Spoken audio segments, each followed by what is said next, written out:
let me tell you a story. It's sure to be a treat. It's all about a morning on Mulberry Street. It started out quite normal. The crickets sang their song. Most chaps were fast asleep. Their busy week was long. As the sun began to rise and chase the night away, the birds began to chirp and welcome Saturday. Now, Saturday is a day of rest, even if you're not a Jew, or a time to do all the things you haven't had time to do. There are beds to make, leaves to rake, cookies to bake, and trash to take. But on this day with hours so few, there's still a visit from you-know-who.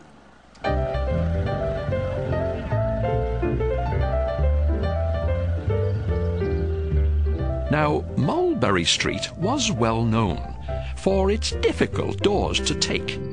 No one could place a watchtower, not even a colourful awake. It's not that the people were downright bad. They were just busy with the things that they had. In spite of this reputation and the challenges they would meet, our dear brothers and sisters had brought their comely feet.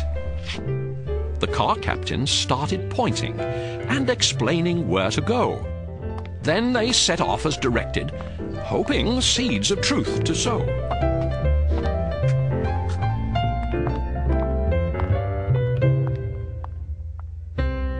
The first door is always hardest, so they prayed and rang the bell. A woman answered with her dog. She was angry, they could tell. With a mean look upon her face, the door she abruptly did slam. But unbeknownst to her, the dog's head was in the jam. Well, they had to ring the bell again. The dog's pain they could not ignore. When the woman saw what she had done, she just slammed the door once more.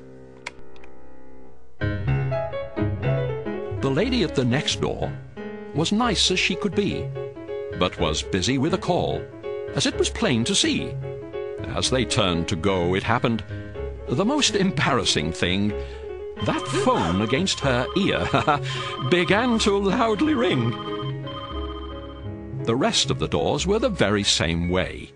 It's amazing the crazy things people say. I've no time today. I'm busy, I say.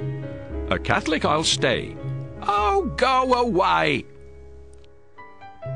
Now, all along the street that day, there was a little spy who was thinking to herself, why do they even try?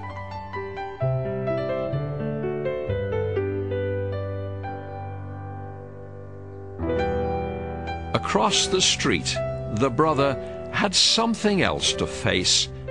There was no one to talk to. Nobody, not a trace.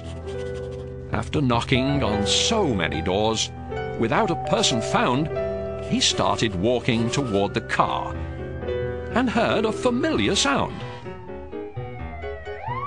It was a speeding fire truck, blasting down the route.